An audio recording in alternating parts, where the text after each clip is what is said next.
Hi friends, কেমন আছো সবাই? আমার একটা নতুন ভিডিও নিয়ে এসেছি। এটা হচ্ছে সন্তোষ কোম্পানির হোম থিয়েটার। ঠিক আছে, তো এর প্রবলেম হচ্ছে, দেখো ডিসপ্লে লাইন সবই আছে, কিন্তু এর বেসটা বাজছে না। বেসটে মানে লাইন দিলে একটা হামিং আসছে। তো কেন আসছে সেটা দেখব এবং সেটা রিপেয়ার করে দেখাবো তোমার সামনে। তো আগে আমি ফার্স্ট কি করছি সেটা তোমরা আগে ফলো করো। তো ডিসপ্লে লাইন দেখতে এখানে চলে এসেছে। লাইন দেওয়ার সঙ্গে সঙ্গে তো এখানে একটা হামিং একটা আওয়াজ আসছে। ঠিক আছে, তো হামিং আওয়াজটা কেন আসছে, তো এর প্রবলেমটা কি সেটাও দেখব। তো এটা আইসি খারাপ হলেও হয়। ঠিক আছে, এই প্রবলেমটা হামিংটা। তো আগে আমি ফার্স্ট এখানে যে আইসি সেকশানটা আছে বেসের, সেই সেকশানটাকে চেক করব। ঠিক আছে, ওর জন্য আমি এর যে বেসের যে স্পিকারটা সেটা আমি আগে খুলে নিলাম। খুলে নিয়ে এখানে আমি ভোল্টেজটা মাপবো। তো এখানে ভোল্টেজগুলো সব ঠিকঠাক আছে নাকি, না আউটপুটে ভোল্টেজ বেরোচ্ছে। আইসি শর্ট হলে কিন্তু আউটপুট ভোল্টেজ বেরোয়। তো তার আগে আমি দেখে নেবো এখানে যে আমার আইসিটা খারাপ না অন্য কিছু প্রবলেম আছে। তো চলো আমি আগে ভোল্টেজগুলো আগে মেপে নিই। মেপে নেওয়ার পর তোমাদের স্টেপ বাই স্টেপ দেখাবো। তো লাইন দিয়ে দিয়েছি। তো এখানে আমি ফার্স্ট বক্সের যে আউটপুট সেখানে আমি ভোল্টেজটা মাপছি। দেখো এখানে দেখো 18 ভোল্ট, কিন্তু এখানে 18 ভোল্ট থাকবে না, পুরো 0 ভোল্ট থাকবে। তো আউটপুট ভোল্টেজ এখানে 18 ভোল্ট বেরোচ্ছে। ঠিক আছে, তো আইসি শর্ট হলেও হয়।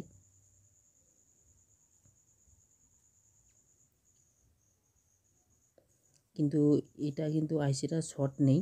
ঠিক আছে, কিন্তু আইসি শর্ট হলে কিন্তু এরকম আউটপুট ভোল্টেজটা বেরোয়। ঠিক আছে, কথাগুলো ভালো করে শুনবে তাহলে বুঝতে পারবে। তো এখানে আউটপুট ভোল্টেজ যেহেতু বেরোচ্ছে, অনেক সময় তোমরা ভাবে যে আইসি খারাপ, আইসি চেঞ্জ করবে। তার আগে কিন্তু দেখে নেবে বোর্ডটা ভালো করে।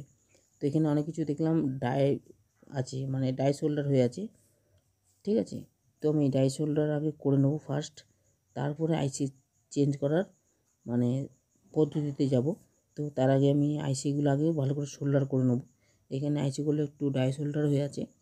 তো ডাই শোল্ডার হওয়ার কারণে হয় ভোল্টেজ, যেহেতু একটা নেগেটিভ ভোল্টেজ থাকে, একটা পজিটিভ ভোল্টেজ, যে কোনো একটা ভোল্টেজ যদি ড্রপ হয়ে যায়, ঠিক আছে, তো সেখান থেকে কিন্তু আউটপুট ভোল্টেজ কিন্তু বেরোবে।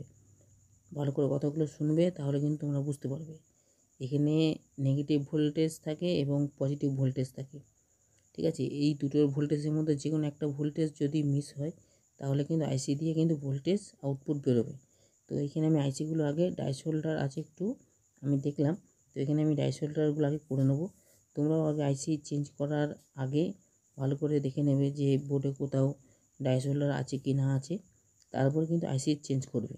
ঠিক আছে, আগেই কিন্তু আইসি চেঞ্জ করবে না, আগে দেখে নেবে। ঠিক আছে, এবং কিন্তু এটা আইসি খারাপ হলেও হয়, আর বারবার বলছি আইসি খারাপ হলেও হয়। তো তার আগে আমি এখানে ডাইসোল্ডার করে নিচ্ছি। করে নেওয়ার পর লাইন দিয়ে দেখবো যে আমার এখানে কাজটা সম্পূর্ণ হলো কি না হলো। তো আমি এখানে ডাইসোল্ডার করে নিয়েছি। এবার আমি লাইন দিয়ে এখানে ভোল্টেজটা মাপবো যে আমার আউটপুট ভোল্টেজ বেরোচ্ছে কি না বেরোচ্ছে। ঠিক আছে, তো দেখো এখানে আমার কিন্তু আউটপুট ভোল্টেজ বেরোচ্ছে না। তখন কিন্তু 18 ভোল্ট বেরোচ্ছিলো, এখন কিন্তু 0 হয়ে গেছে। তো এখানে সাপ্লাইগুলো আমি দেখে নিচ্ছি একবার। এর পজিটিভ 18, আগেরটা মাপলাম পজিটিভ, এখানে পজিটিভ 18 এবং নেগেটিভ 18 ভোল্ট। তো আউটপুট ভোল্টেজ আগে বেরোচ্ছিলো, এখন কিন্তু বেরোচ্ছিলো না, এখন বেরোচ্ছে না। কারণ হচ্ছে এখানে ডাই ছিল। ঠিক আছে, তোমরা হুট করেই কিন্তু আগে আইসি চেঞ্জ করবে না, আগে দেখে নেবে পিসিবিতে। ঠিক আছে, কী প্রবলেম হয়ে আছে। তো স্টেপ বাই স্টেপ কাজ করবে, তাহলে কিন্তু কাজটা তোমাদের বুঝতে সুবিধা হবে।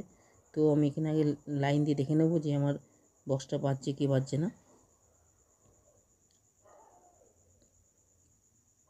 তো এখানে চিপটা আমি লাগাবো। এখানে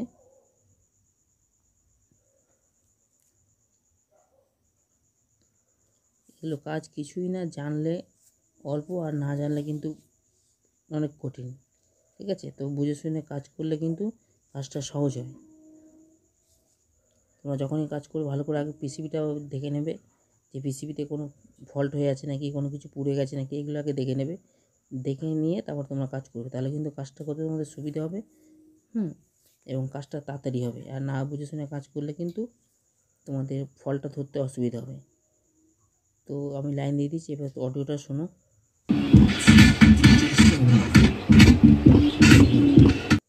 তোমরা অডিওটা শুনলে, তো তোমাদের আইসিটা দেখাচ্ছি, দেখো ওই আইসিটা, ওটা কিন্তু পুরনো আইসি আছে। তোমরা ভাবে যে আইসি চেঞ্জ করেছি, কিন্তু না, চেঞ্জ করিনি, তোমাদের সামনেই কাজটা করলাম। তো এখানে পুরো ডাই হয়েছিল আইসিগুলো, ঠিক আছে। ডাই হওয়ার কারণে কিন্তু আউটপুট ভোল্টেজ বেরোচ্ছে বলে একটা হামিং আসছে, ঘো করে একটা হামিং আসছে।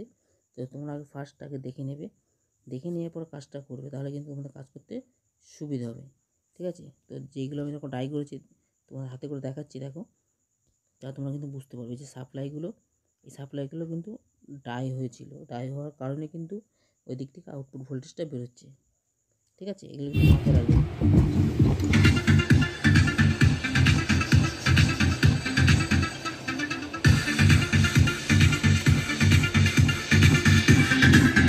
তো আমার হোম থিয়েটারটা পুরো কমপ্লিট রেডি হয়ে গেছে। তোমরা ঠিক এরকমভাবে কাজ করবে। তো আমার ভিডিওটা ভালো লাগলে লাইক এবং সাবস্ক্রাইব করবেন। ধন্যবাদ।